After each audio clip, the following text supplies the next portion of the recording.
கர்த்தர் செய்ய நினைத்தது அது தடைபடாது. என் தேவன் என்னை ஆசீர்வதித்தால் தடுப்பது யாரு?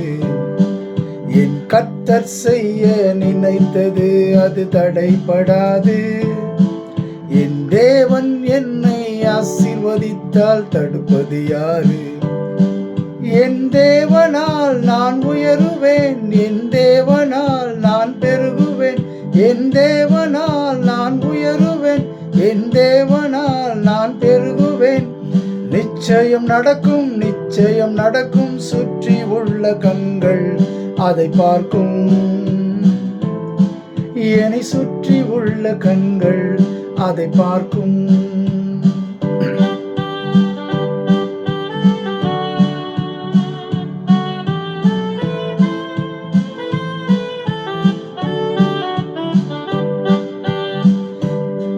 நான் கலங்கி நின்ற போது கலங்காதே என்றாரே. நான் தனித்து நின்ற போது நான் இருக்கிறேன் என்றாரே.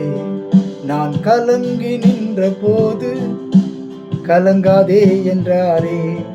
நான் தனித்து நின்ற போது நான் இருக்கிறேன் என்றாரே. கர்த்தர் எந்தன் கரம் பிடித்து நான் உன்னை விட்டு விலகேன், நான் உன்னை என்றும் கைவிடேன் என்றாரே. கர்த்தர் எந்தன் கரம் பிடித்து நான் உன்னை விட்டு விலகேன், நான் உன்னை என்றும் கைவிடேன் என்றாரே. என் தேவனால் நான் உயருவேன், என் தேவனால் நான் பெருகுவேன், என் தேவனால் நான் உயருவேன், என் தேவனால் நான் பெருகுவேன். நிச்சயம் நடக்கும், நிச்சயம் நடக்கும். சுற்றி உள்ள கண்கள் அதை பார்க்கும். என்னை சுற்றி உள்ள கண்கள் அதை பார்க்கும்.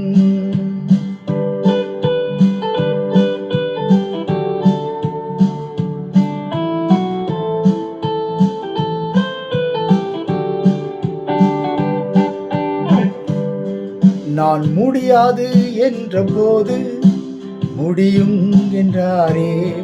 நான் மனம் தளர்ந்த போது திடன் கொள் என்றாரே. நான் முடியாது என்ற போது முடியும் என்றாரே. நான் மனம் தளர்ந்த போது திடன் கொள் என்றாரே. கர்த்தர் எந்தன் அருகில் நின்று நான் உனக்காய் யாவும் செய்வேன், உன் தேவை பார்த்து கொள்வேன் என்றாரே. கர்த்தர் எந்தன் அருகில் நின்று நான் உனக்காய் யாவும் செய்வேன், உன் தேவை பார்த்து கொள்வேன் என்றாரே. என் தேவனால் நான் உயருவேன், என் தேவனால் நான் பெருகுவேன், என் தேவனால் நான் உயருவேன், என் தேவனால் நான் பெருகுவேன். நிச்சயம் நடக்கும், நிச்சயம் நடக்கும். சுற்றி உள்ள கண்கள் அதை பார்க்கும். என்னை சுற்றி உள்ள கண்கள் அதை பார்க்கும்.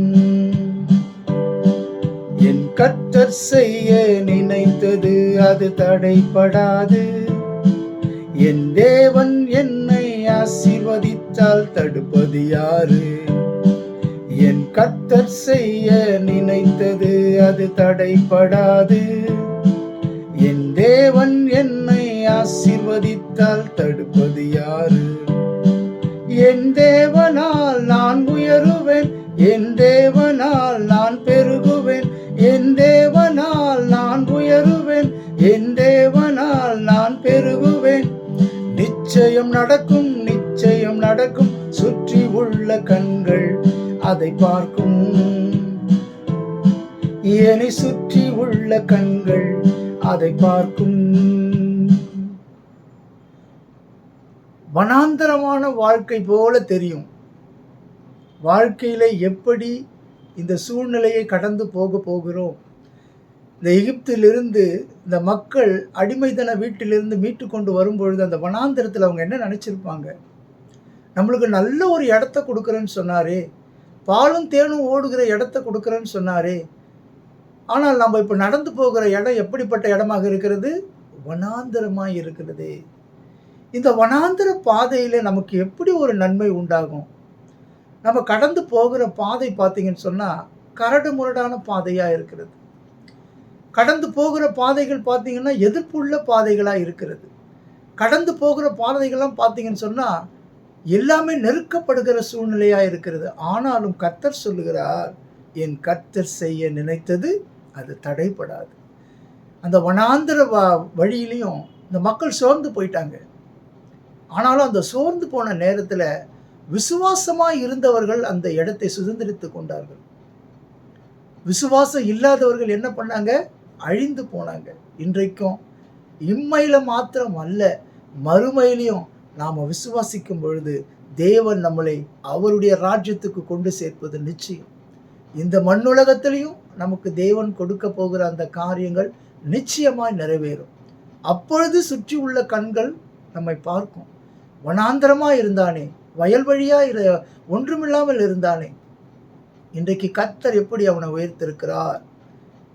அவர் உயர்த்துகிறது, கர்த்தர் கொடுக்கிற ஆசீர்வாதமும் ஐஸ்வர்யத்தை தரும். அவர் எல்லாவற்றிலும் உயர்த்துகிறவராயிருப்பார். அந்த தேவன் ஒருவரையும் கைவிடுகிற தேவன் அல்ல. அழைத்தவர் உண்மை உள்ளவர். அதை தான் இந்த பாடல் அழகாக சொல்லுகிறது பாருங்க. என் கர்த்தர் செய்ய நினைத்தது தடைபடாது. ஹல்லேலூயா. ஸ்தோத்திரம், ஸ்தோத்திரம், ஸ்தோத்திரம் ஆண்டவரே. ஹல்லேலூயா.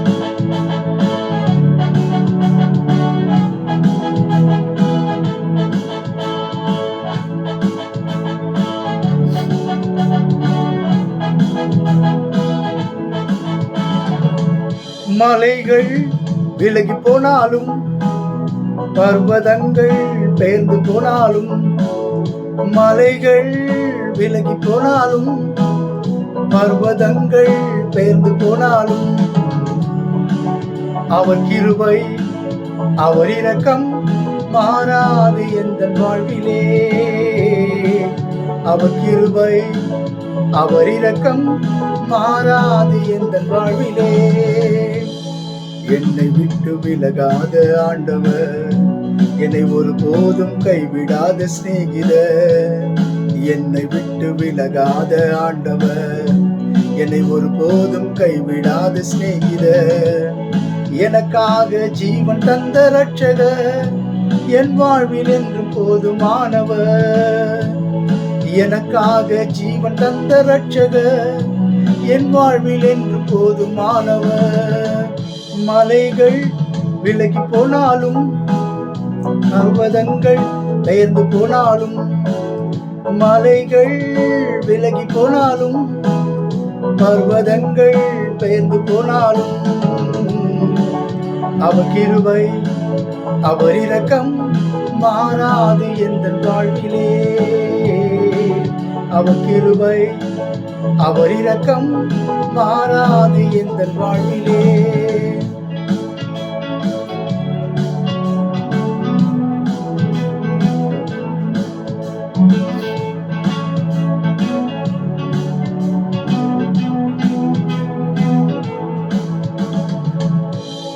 யெகோவா நீசி எந்தன் ஜெயமானவர், யெகோவா ஷம்மா என்னோடே இருப்பவர். யெகோவா நீசி எந்தன் ஜெயமானவர், யெகோவா ஷம்மா என்னோடே இருப்பவர். என் வாழ்வின் நம்பிக்கையானவர், என் வாழ்வில் என்றும் போதுமானவர். என் வாழ்வின் நம்பிக்கையானவர், என் வாழ்வில் என்றும் போதுமானவர். மலைகள் விலகி போனாலும், பர்வதங்கள் பெயர்ந்து போனாலும், மலைகள் விலகி போனாலும், பர்வதங்கள் பெயர்ந்து போனாலும், அவர் கிருபை அவர் இரக்கம் மாறாது எந்தன் வாழ்விலே. அவர் கிருபை அவர் இரக்கம் மாறாது எந்தன் வாழ்விலே.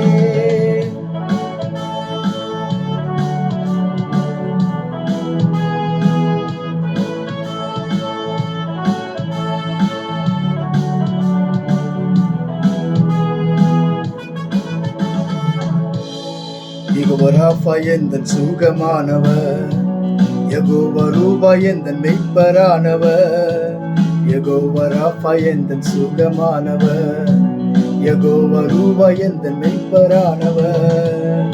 வாழாமல் என்னை என்றும் காப்பவர், என் வாழ்வில் என்றும் போதுமானவர். வழுவாமல் என்னை என்றும் காப்பவர், என் வாழ்வில் என்றும் போதுமானவர்.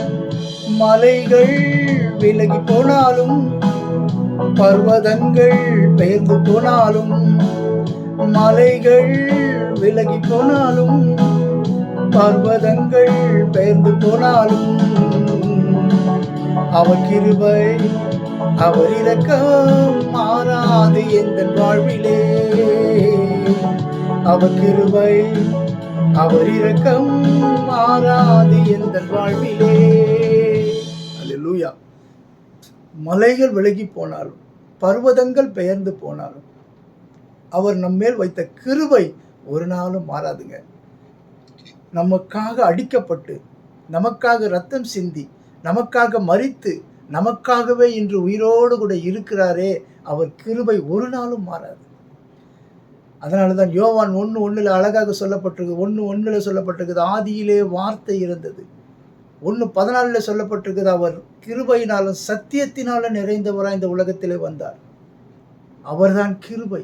அந்த இயேசு கிறிஸ்து அந்த கிருபை நம்மளோடு கூட இருக்கும் பொழுது, இந்த மலைகள் விலகினாலும், பர்வதங்கள் பெயர்ந்து போனாலும், இந்த உலகத்தில் யார் என்ன சொன்னாலும், எப்படிப்பட்டவர்களாக இருந்தாலும், எப்படிப்பட்ட போராட்டங்கள் இருந்தாலும், எப்படிப்பட்ட பிரச்சனைகள் இருந்தாலும், எதுவாக இருந்தாலும் சரி பிரியமானவர்களே, அவர் கிருபை நம்மளை விட்டு விலகாது. நாம் நிற்பதும் நிர்மூலமாகாமல் இருப்பதும் அவருடைய சுத்த கிருபை பிரியமானவர்களே. இந்த நாளிலும் இந்த பாடல் வரிகள் எவ்வளவு அழகாக சொல்லுகிறது பாருங்க. மலைகள் விலகினாலும், பர்வதங்கள் நிலை பெயர்ந்தாலும், என் கிருபை உன்னை விட்டு விலகாது என்று. அல்லேலூயா. எவ்வளவு அருமையான பாடலை ஆண்டவர் இந்த வார்த்தைகளை சொல்லி வைத்து போயிருக்கிறார் பாருங்க. பாருங்க, அவருக்கு நம்ம ஸ்தோத்திரம் செலுத்த வேண்டும். ஹல்லேலூயா. அவர் ரொம்ப ரொம்ப நல்லவருங்க. அவர் மாறாதவர்.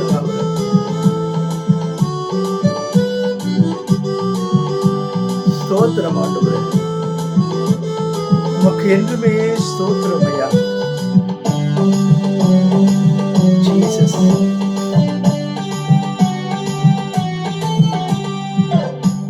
என் நம்பிக்கையே உமக்கு ஸ்தோத்திரம், என் புகலிடமே உமக்கு ஸ்தோத்திரம். என் நம்பிக்கையே உமக்கு ஸ்தோத்திரம், என் புகலிடமே உமக்கு ஸ்தோத்திரம். உம்மைத்தான் நான் நம்பி இருக்கேன், அற்புதங்கள் எனக்கு செய்யுங்கப்பா.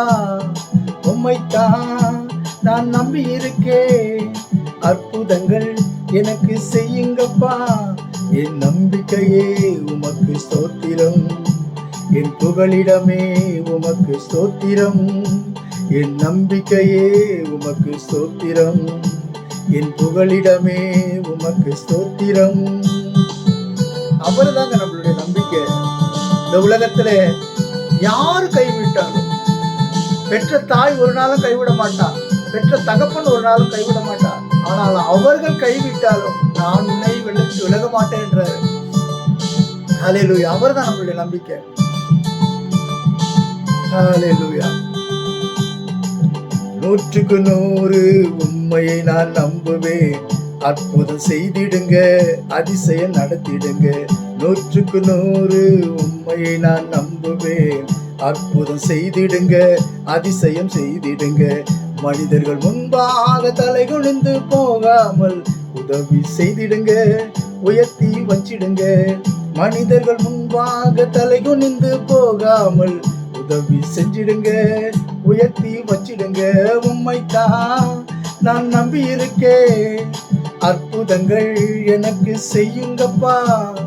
உம்மைத்தான் நான் நம்பி இருக்கேன், அற்புதங்கள் எனக்கு செய்யுங்கப்பா. இந்த தேவன் வந்துங்க, இந்த உலகத்துல நம்மளுக்கு ஒரே ஒரு நம்பிக்கை அவர் தாங்க. அவர் சாதாரணமானவர் அல்ல, வானத்தையும் பூமியும் உண்டாக்கினவர், வானாதி வானம் கொள்ளாதவர், இந்த உலகத்துல வேலை செய்து சம்பாதிப்பதை காட்டிலும் தேவன் பேரில் பிரியமா இருப்பது நல்லதுங்க. ஆண்டவர் நமக்கு எல்லாவற்றையும் பலனை கொடுக்கிறார், சம்பாதிக்க பலனை கொடுக்கிறார். ஆராய்ந்து முடியாத அதிசயங்கள் செய்பவரே, அற்புதம் செய்திடுங்க, அதிசயம் நடத்திடுங்க. ஆராய்ந்து முடியாத அதிசயங்கள் செய்பவரே, அற்புதம் செய்திடுங்க, அதிசயம் செய்திடுங்க. இரட்டிப்பான நன்மைகளை தருவேன் என்று சொன்னீரே, இன்றைக்கு தந்திடுங்க, இப்பவே தந்திடுங்க. இரட்டிப்பான நன்மைகளை தருவேன் என்று சொன்னீரே, உம்மைத்தான் நான் நம்பி இருக்கேன், அற்புதங்கள் எனக்கு செய்யுங்கப்பா. உம்மைத்தான் நான் நம்பி இருக்கேன், அற்புதங்கள் எனக்கு செய்யுங்கப்பா. சூழ்நிலைகள் எதிர்ப்பாக தான் இருக்கும். வேலை தேடுகிறவர்களுக்கு வேலை கிடைக்காத போல இருக்கும், குழந்தை இல்லாதவர்களுக்கு குழந்தை இல்லாத போல இருக்கும். ஆனால் அவர் அற்புதம் செய்கிறவர், அவர் உண்மையாய் நம்மளை அற்புதமாய் நடத்துகிறவர். ஹல்லேலூயா. உம்மை அல்லாமல் யார் என்னை உயர்த்தக்கூடும்? அற்புதம் செய்திடுங்க, அதிசயம் நடத்திடுங்க. உம்மை அல்லாமல் யார் என்னை உயர்த்தக்கூடும்? அற்புதம் செய்திடுங்க, அதிசயம் நடத்திடுங்க.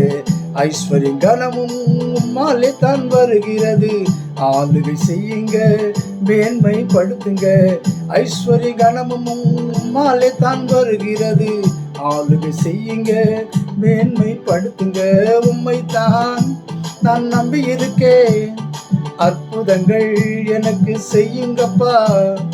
உம்மைத்தான் நான் நம்பி இருக்கேன், அற்புதங்கள் எனக்கு செய்யுங்கப்பா.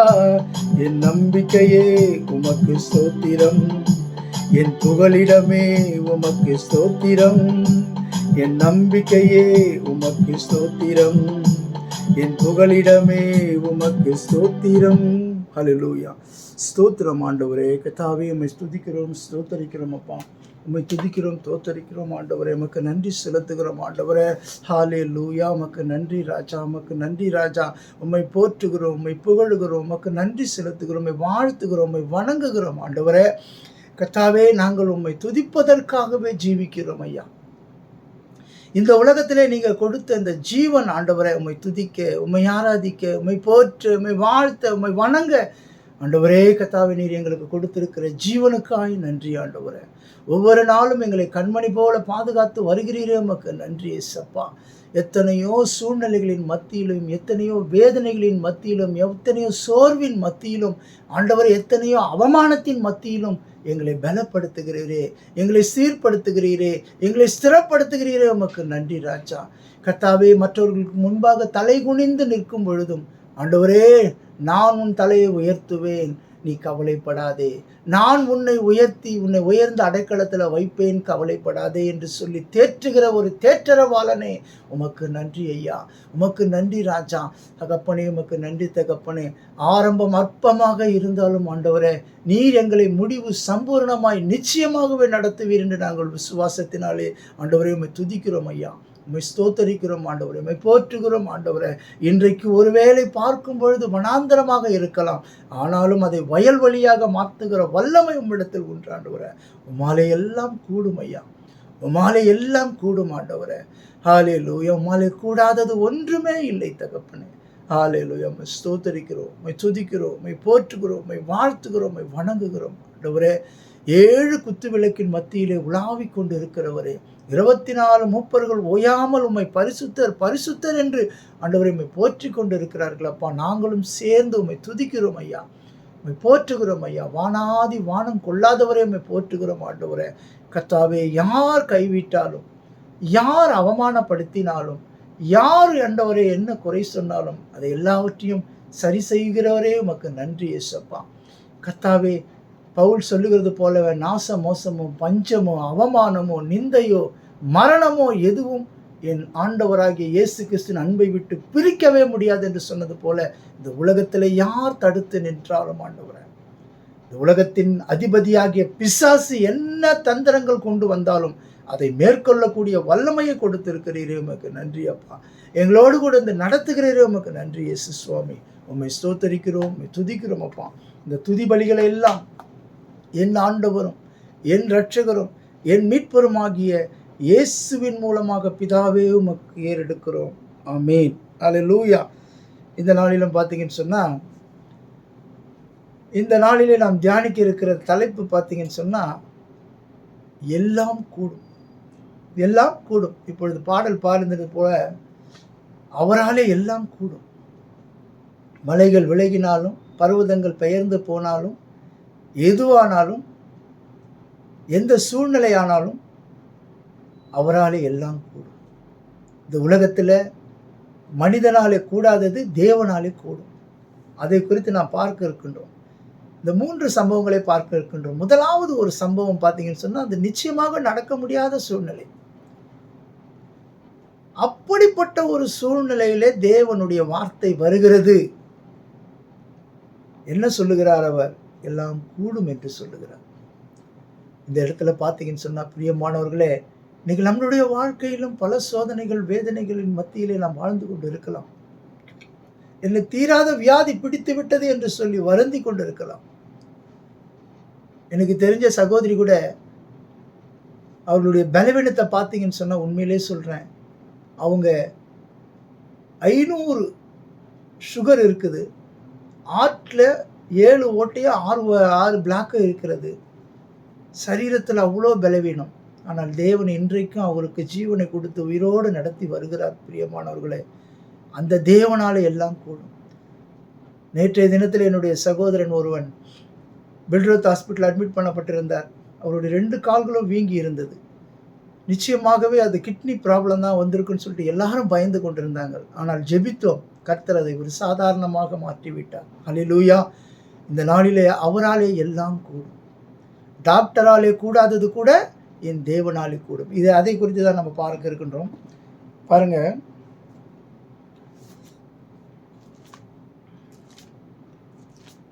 ஹல்லேலூயா, ஸ்தோத்திரம் ஆண்டவரே.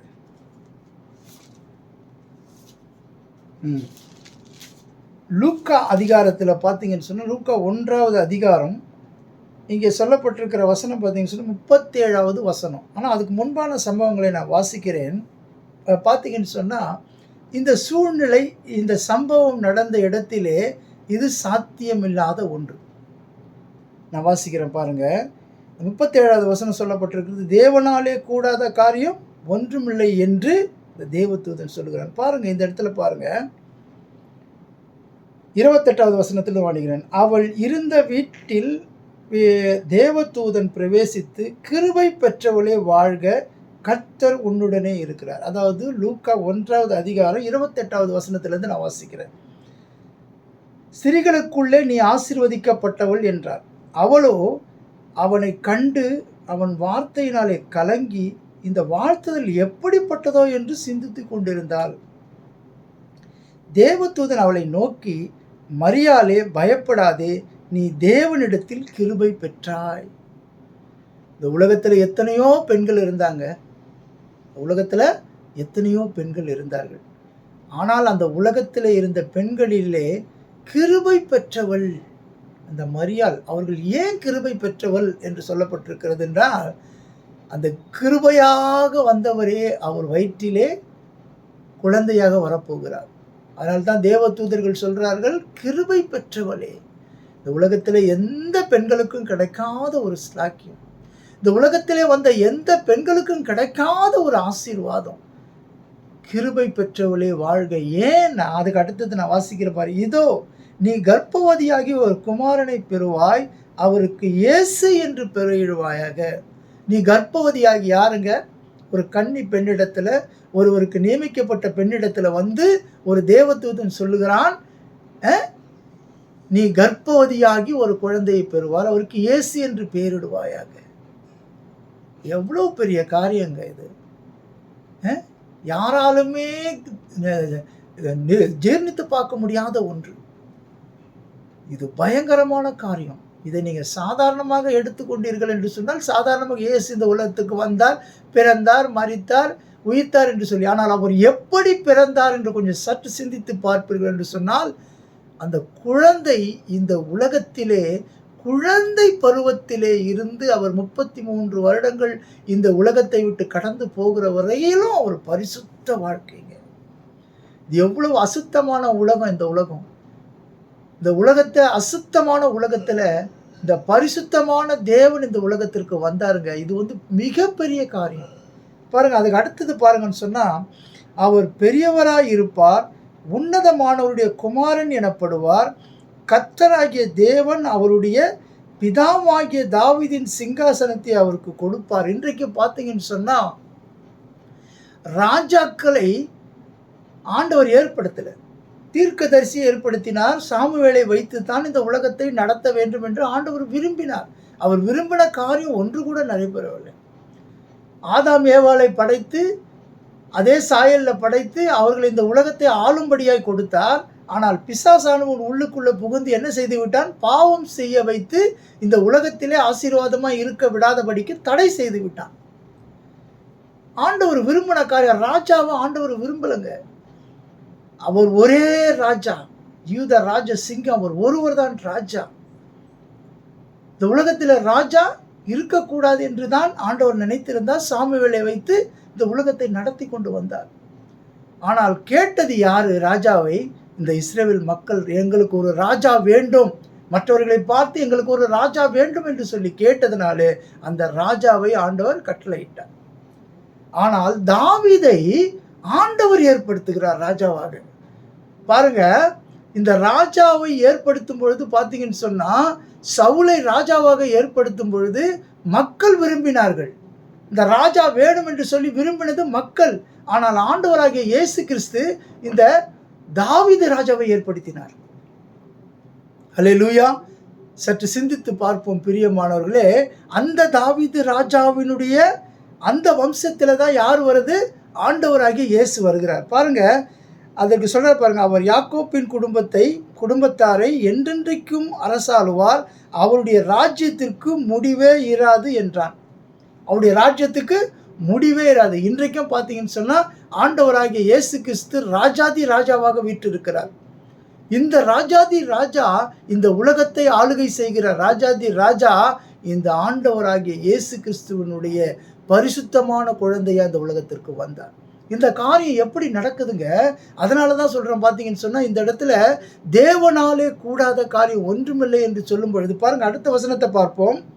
தேவதூதர் அவளுக்கு பிரதியுத்தரமாக, பரிசுத்த ஆவி உன்மேல் வரும், உன்னதமானவருடைய பலன் உன்மேல் நேரிடும், ஆதலால் உன்னிடத்தில் பிறக்கும் பரிசுத்தம் உள்ளது தேவனுடைய குமாரன் எனப்படும். 36வது வசனம் பாருங்க. இதோ உனக்கு இனத்தாளாயிருக்கிற எலிசபெத் தன் முதிர் வயதிலே ஒரு புத்திரனை கர்ப்பம் தரித்திருக்கிறாள். மலடி எனப்பட்ட அவளுக்கு இது 6ஆம் மாதம். 37வது வசனத்தில் சொல்றாரு, அந்த தூதர் சொல்றாரு பாருங்க, தேவனாலே கூடாத காரியம் ஒன்றுமில்லை. இந்த தேவனாலே கூடாத காரியம் ஒன்றும் இல்லைங்க. இது எவ்வளோ பெரிய கடினமான காரியம். முதிர் வயதில் இருந்த ஒரு வயதான ஒரு எலிசபெத்திற்கு குழந்தை பிறக்கும்படி ஆண்டவர் கட்டளை இடுகிறார். நான் என்ன சொல்லுகிறேன்னு கேட்டிங்கன்னா, நம்ம உடம்புல இருக்கிற அந்த செல்லு செத்து போனாலும் அதுக்கு உயிர் கொடுக்கக்கூடிய வல்லமை நம் ஆண்டவராகிய இயேசு கிறிஸ்துவுக்கு உண்டு. இந்த இன்னொரு சம்பவத்தை பார்ப்போம். ஆதி ஆகமத்தில் ஒரு சம்பவத்தை பார்ப்போம். ஆதி ஆகமம் 18வது அதிகாரத்தில் பாருங்கள். ஆதி ஆகமம் 18வது அதிகாரத்தை நாம் வாசிக்கும் பொழுது பார்த்தீங்கன்னு சொன்னால் என்ன நடக்குது பாருங்க. இங்கே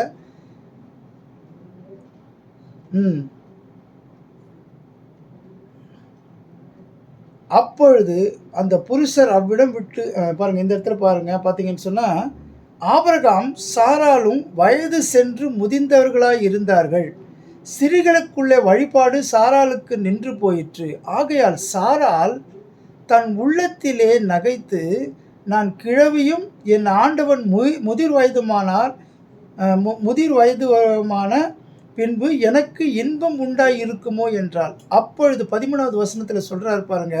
அப்பொழுது கர்த்தர் ஆபிரகாமை நோக்கி, சாரால் நகைத்தது நான் கிழவியாய் இருக்க பிள்ளை பெறுவது மெய்யோ என்று சொல்வானேன்.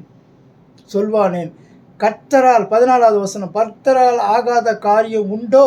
உற்பத்தி கால திட்டத்தில் உன்னிடத்திற்கு திரும்பி வருவேன், அப்பொழுது சாராளுக்கு ஒரு குமாரன் இருப்பான் என்றார்.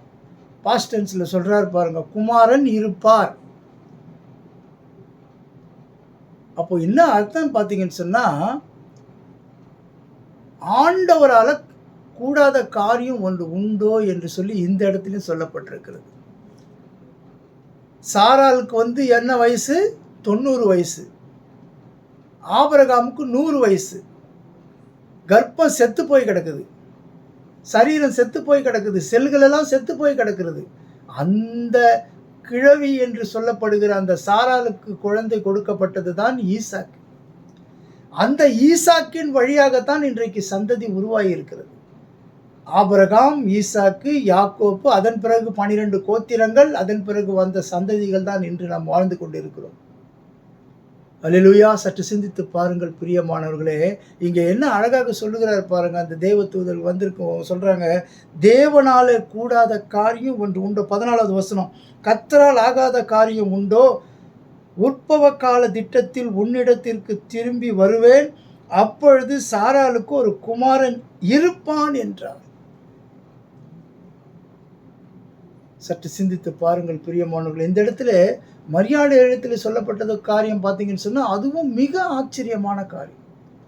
இன்றைக்கும் பிரியமானவர்களே, உங்களோட வாழ்க்கையிலையும் இனிமே என்னுடைய வாழ்க்கையில எது நடக்க போகிறது, எல்லாம் முடிந்து விட்டதே, நம்பிக்கையற்ற நிலையில நீங்க இருக்கலாம். எப்படி என்னுடைய வாழ்க்கை அமையுமோ, எப்படி என் எதிர்காலங்கள் இருக்குமோ, என்னுடைய வாழ்க்கையில எப்படி ஒரு முன்னேற்றம் வருமோ, அல்லது என்னுடைய பதவியிலே எப்படி ப்ரமோஷன் வருமோ, அல்லது என் பிள்ளைக்கு இந்த காரியம் நடக்குமோ என்று சொல்லி நீங்கள் உங்கள் உள்ளத்திலே அங்கலாய்த்து கொண்டு இருக்கும் பொழுது, கர்த்தர் சொல்லுகிற வார்த்தை, தேவனாலே எல்லாம் கூடும். உங்களால முடியாது. உங்களுக்கு தெரிஞ்சது வரைக்கும் என்ன தெரியும்? நம்ம கண்ணுக்கு பார்க்கிறது மாத்திரம்தான் இது முடியும்னு தெரியும். ஆனால் நமக்கு தெரியாதது ஆண்டவருக்கு தெரியும். இப்போ என்னை குறித்து நான் எப்படி இருக்க போகிறேன், எங்கே போக போகிறேன், எப்படி வாழ போகிறேன், என்னுடைய முடிவு எப்படி இருக்க போகுதுன்றது ஆண்டவருக்கு நன்றாக தெரியும். அதனால தான் ஆண்டவர் சொல்லுகிற வார்த்தை, நீ நினைத்து கொண்டிருக்கிறபடி அல்ல, என்னாலே எல்லாம் கூடும் என்று சொல்லுகிறார். அல்லேலூயா. சற்று சிந்தித்து பார்ப்போம் பிரியமானவர்களே. இந்த நாளிலும் நம்மளுடைய சோதனையான வேளையிலும், வேதனையான வேளையிலும், பல போராட்டமான சூழ்நிலையிலும் நமக்கு ஆண்டவர் இருக்கிறார். அவர் நம்மை நிச்சயமாக உயர்த்துவார். கடந்த நாட்களிலே நாம் பார்க்கும் பொழுது அந்த சகோதரன் காலிலே வீங்கப்பட்டிருந்தவர் அவருடைய நண்பரின் இடத்துல சொன்ன பொழுது, நான் அப்பொழுது ஆண்டவரிடத்தில் நான் ஜெபம் செய்தேன். ஆனால் எனக்குள்ள ஒரு மனதில் ஒரு சமாதானம் என்னன்னு பார்த்தீங்கன்னு சொன்னால், அது மிகப்பெரிய ஒரு வியாதியாக மாறாது, நிச்சயமாகவே மகனுக்கு சுகம் கிடைக்கும் என்று சொல்லி என் உள்ளத்தில் ஒரு விசுவாசத்தோடு, நான் உள்ளத்தில் ஒரு சமாதானம் இருந்தது. கர்த்தர் அதே போல் அவனுக்கு அப்படிப்பட்ட ஒரு ஆபத்து சூழ்நிலையிலிருந்து மாற்றினார். பிரியமானவர்களே, இன்றைய நாளிலும் எல்லோருக்கும் உள்ள தேவன் தான் அவர். நமக்கு இந்த சூழ்நிலை வந்துவிட்டதே, இந்த வியாதி வந்துவிட்டதே, இப்படி தான் நான் இருப்பேனா, இப்படி தான் என் வாழ்க்கை மாறுமா என்று சொல்லி நாம் அங்கலாய்த்து கொண்டு இருக்கும் பொழுது பிரியமானவர்களே, கர்த்தர் சொல்லுகிறார், தேவனாலே எல்லாம் கூடும் என்று சொல்லுகிறார். கர்ப்பம் செத்துப்போன சாராளை உயிர் பெற செய்தவர், கர்ப்பம் செத்துப்போன சாராள் மூலியமாக சந்ததியை உருவாக்க செய்த ஆண்டவர், 100 வயது ஆன ஆபிரகாமுக்கு குழந்தை கொடுக்க முடியும் என்று சொன்னால், இன்றைக்கு எந்த சூழ்நிலையில் நீங்கள் இருந்தாலும், எனக்கு தெரிஞ்சவர் ஒரு ஊழியக்காரர் 56 வயது ஆகிவிட்டது. அவர் விசுவாசத்தோடு சொல்லி கொண்டிருந்தார். அவர் மனைவிக்கு 50 வயதுக்கு மேலே ஆகிவிட்டது. ஆனால் அவர் விசுவாசத்தோடு சொன்னார், நிச்சயமாகவே ஆண்டவர் எனக்கு குழந்தை கொடுப்பார்னு சொல்லிக்கிட்டே இருந்தாருங்க. கடந்த மாதத்திலே என்னவோ அவர் சொன்னார், அவர் சாட்சி சொல்லுகிறார், எனக்கு ஆண்டவர் ஒரு குழந்தையை கொடுத்திருக்கிறார் என்று சொல்லி. அதுதாங்க இந்த வார்த்தை, தேவனாலே கூடாத காரியம் ஒன்று உண்டோ? எல்லாம் நிச்சயமாக ஆண்டவர் செய்வார். நமக்குள்ளே இருக்க வேண்டியது விசுவாசம்தான். அவரால் எல்லாம் கூடும். அவர் நமக்கு சொன்னதை செய்து முடிக்கும் வரையில் அவர் விடமாட்டார் என்றது நம்ம உள்ளத்துக்குள்ளே விசுவாசிக்கும் பொழுது அவர் எல்லாவற்றையும் மாற்றுகிறவராயிருப்பார். நான் பாவியாக இருக்கிறேனே, எனக்கு இதையாவது செய்ய முடியலையே, நான் பலவீனனாய் இருக்கிறேனே, ஆண்டவர் நம்மை பார்த்து சொல்லுகிறார், நீ பலவீனன் என்று உன்னை நினைக்காதே, உன்னை பலப்படுத்துகிற கிறிஸ்து ஒருவர் இருக்கிறார். என்னை பலப்படுத்துகிற கிறிஸ்துவினாலே எல்லாவற்றையும் செய்ய எனக்கு பலன் உண்டு என்று சொன்னப்பட்டது போல ஆண்டவர் நம்மளை பலப்படுத்துகிறவராய் இருக்கிறார். சற்று சிந்தித்து பார்க்க வேண்டும் பிரியமானவர்களே. இந்த நாளிலும் நாம் எதை தியானிக்கிறோம்? தேவனாலே எல்லாம் கூடும். இது ஒவ்வொரு குடும்பத்திலும் நாம் ரியலைஸ் பண்ண வேண்டும். நம்ம குடும்பத்தில் என்ன பிரச்சனைகள் இருக்கிறது என்று சொல்ல அவரவர்களுக்கு தான் தெரியும். அந்த குடும்பத்தினுடைய சூழ்நிலை எப்படி இருப்பது என்று அந்த குடும்பத்தில் உள்ளவர்களுக்கு தெரியும். ஆனால் ஆண்டவர் சொல்லுகிறார், உன் சூழ்நிலை எப்படிப்பட்டதாக இருந்தாலும் சரி, இந்த உலக ரீதியாக உன்னால் எதுவும் செய்ய முடியாத சூழ்நிலைகள் என்ன இருந்தாலும் சரி, அந்த சூழ்நிலையில் ஆண்டவர் சொல்லுகிறார், தேவனாலே எல்லாம் கூடும் என்று சொல்லுகிறார். சற்று சிந்தித்து பாருங்க. இந்த இடத்துல மரியாளுடைய வாழ்க்கையை பாருங்க. எப்படிங்க ஒரு கன்னியின் வயிற்றில் ஒரு குழந்தை உருவாகி அந்த குழந்தை பிறந்து, அந்த குழந்தை பிறக்கும் போதே ஒரு சிமியோன்னு ஒருத்தர் வந்து அந்த கையில் வாங்கின்னு சொல்கிறாரு, இதற்காகத்தான் நான் காத்திருந்தேன், இனிமே நான் சமாதானத்தோடு போவேன்னு சொல்லி. சற்று சிந்தித்து பாருங்கள் பிரியமானவர்களே, எவ்வளவு பெரிய காரியத்தை ஆண்டவர் செய்கிறார் என்று சொன்னால், அந்த சமுத்திரத்தை பிளந்தாருங்க. நம்ம குடும்பத்து பிரச்சனையை அவர் தீர்க்க முடியாதா? காற்றையும் கடலையும் அதட்டினாருங்க. நம்மளுடைய குடும்ப பிரச்சனையை அவர் தீர்க்க முடியாதா? நிச்சயமாகவே முடியும் பிரியமானவர்களே. அதனால தான் இந்த இடத்துல சொல்லப்பட்டிருக்கிற அந்த சாட்சிகளை பார்த்தீங்கன்னு சொன்னா எப்படிப்பட்டதா இருக்கிறது பாருங்க. இன்னொரு நபரை பாருங்க. நீங்க அன்னாள் என்ற ஒரு சகோதரியை பார்ப்போம் நம்ம. பாருங்க, அன்னாளை பார்த்தீங்கன்னு சொன்னா 1 சாமுவேல் அன்னாளுடைய காரியத்தை பாருங்க எப்படி இருக்குன்னு சொல்லி 25வது வசனம், அவர்கள் 26வது வசனம் பாருங்க. 1 சாமுவேல் 26வது வசனம், அப்பொழுது அவள், என் ஆண்டவனே, இங்கே உம் அண்டையிலே நின்று கர்த்தரை நோக்கி விண்ணப்பம் பண்ணின ஸ்திரீ நான் தான் என்று என் ஆண்டவராகிய உம்முடைய ஜீவனை கொண்டு சொல்லுகிறேன். இந்த பிள்ளைக்காக விண்ணப்பம் பண்ணினேன். நான் கர்த்தரிடத்தில் கேட்ட என் விண்ணப்பத்தின்படி எனக்கு கட்டளையிட்டார். ஆகையால் அவன் கர்த்தருக்கென்று கேட்கப்பட்டபடியினாலே அவன் உயிரோடு இருக்கும் நாளெல்லாம் அவனை கர்த்தருக்கே ஒப்பு கொடுத்தேன். அதுக்கப்புறம் 4 குழந்தை கொடுக்குறாங்க. ஆனால் அதுக்கு முன்னாடி அந்த சம்பவத்தை பார்த்தீங்கன்னு சொன்னால், அந்த அன்னாளுடைய சம்பவம் பார்த்தீங்கன்னு சொன்ன பாருங்க, சீலோவிலே அவர்கள் புசித்து குடித்த பின்பு அன்னாள் எழுந்திருந்து, ஏன்னா இவங்க சந்தோஷமாக போகிறாங்க, டூர் போகிறாங்க. ஆனால் இந்த அன்னாளுக்கு என்ன பிரச்சனை? குழந்தை இல்லைன்னு சொல்லி அவளுடைய சக்காலத்தி கேவலமாக பேசுகிறா, மனமடிவாக பேசுகிறா. இன்றைக்கு அநேக மக்கள் பேசுவாங்க, அடுத்தவங்களுடைய உள்ளம் உடையிறபடி பேசுவாங்க. அதுபோல் அன்றைக்கு சக்காலத்தியாக இருந்த அந்த சாமுவேல் அன்னாளை குறித்து அந்த சக்காலத்தி பேசுகிறாள். குழந்தை இல்லாத அற்பமாக பேசுகிறார். அப்போ இவங்கெல்லாம் என்ன நடக்குது பாருங்க. இந்த இடத்துல பார்த்தீங்கன்னு சொன்னால் 1 சாமுவேல் 8வது அதிகாரத்தை பாருங்க. அவன் புருஷனாகிய எல்கானா அவனை பார்த்து, அன்னாலே, ஏன் அழுகிறாய்? ஏன் சாப்பிடாமல் இருக்கிறாய்? ஏன் சஞ்சலப்படுகிறாள்? 10 குமாரரை பார்க்கல நான் உனக்கு அதிகம் அல்லவா என்றாள். அவளுக்கு அந்த சமாதானம் இல்லை. தன் கணவரே பாசமாக பேசுகிறார், தன் கணவரே அன்பாக நடத்துகிறார், ஆனாலும் அவளுக்கு சமாதானம் இல்லை. அவளுடைய சூழ்நிலை என்ன? குழந்தை இல்லையே என்று சொல்லி மற்றவர்களால் ஏளனமாக பேசப்பட்டுகிற சூழ்நிலை, அவமானப்பட்டு இருக்கிற சூழ்நிலை, தலை குனிந்து இருக்கிற சூழ்நிலை. இந்த சூழ்நிலையிலே அவளுக்கு தன் கணவர் சொல்லுகிற அன்பான வார்த்தை என்ற மூளைக்கு இங்கே. அதனால தான் சொல்கிறேன், இன்றைக்கி பார்த்தீங்கன்னு சொன்னால் எத்தனையோ வீடுகளிலே சோதனை இருக்கும், வேதனை இருக்கும், அந்த குடும்பத்தில் ஒரு சோகம் நடந்திருக்கும். நீங்கள் போய் எவ்வளவு ஆறுதல் சொன்னாலும் சரி பிரியமானவர்களே, அந்த நேரத்தில் நீங்கள் சொல்கிற ஆறுதல் உங்களுக்கு தானே தவிர அவர்களுக்கு ஒன்றும் அது செய்யாது. ஆனால் ஆண்டவராகிய இயேசு கிறிஸ்து கொடுக்கிற ஆறுதல் அவர்களுக்கு என்றென்றைக்கும் நிலைத்திருக்கும். அதனால தான் இந்த இடத்துல பாருங்கள், எல்கானா வந்து சொல்கிறாரு, ஆனாலும் அதை பற்றி கவலைப்படவே இல்லை. இங்கே பாருங்கள், இந்த இடத்துல என்ன நடக்குது பார்த்தீங்கன்னு சொன்னால் 9வது வசனம் பாருங்கள். சீலோவிலே அவர்கள் புசித்து குடித்த பின்பு அன்னாள் எழுந்திருந்தால் ஆசாரனாகிய ஏலி கர்த்தருடைய ஆலயத்தில் வாசல் நிலையண்டையிலே ஒரு ஆசனத்தின் மேல் உட்கார்ந்திருந்தான்.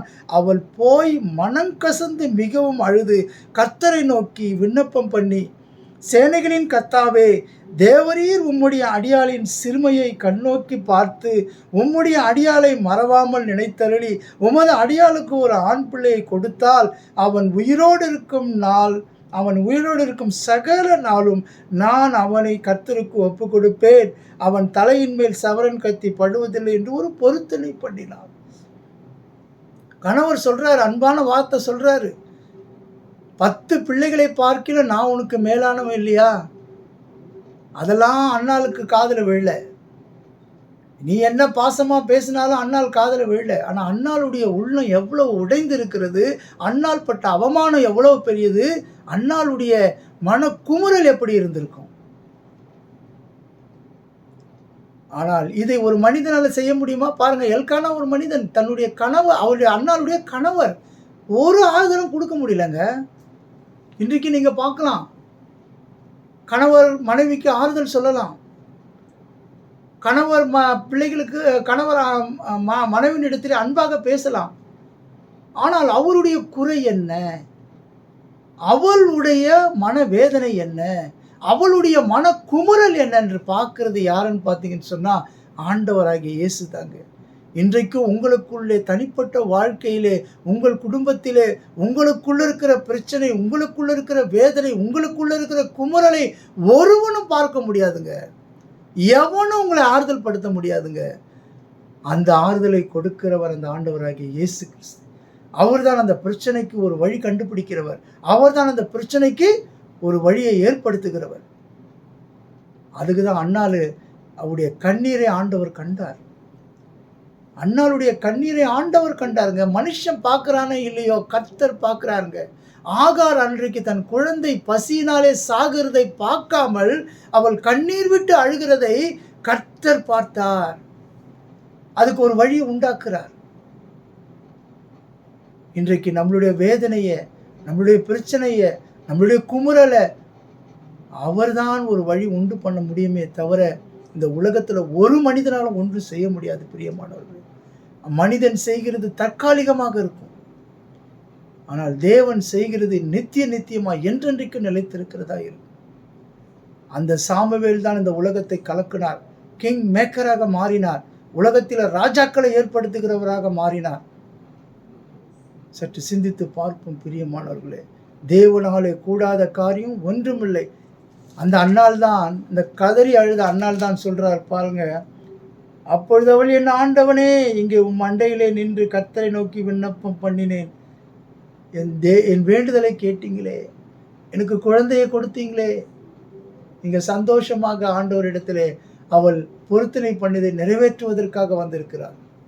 இன்றைக்கும் பிரியமானவர்களே, நீங்களும் அப்படிப்பட்ட சூழ்நிலையில் இருக்கும் பொழுது நீங்கள் எந்த மனிதனிடத்திலும் என்று சொல்ல வேண்டிய அவசியம் இல்லை.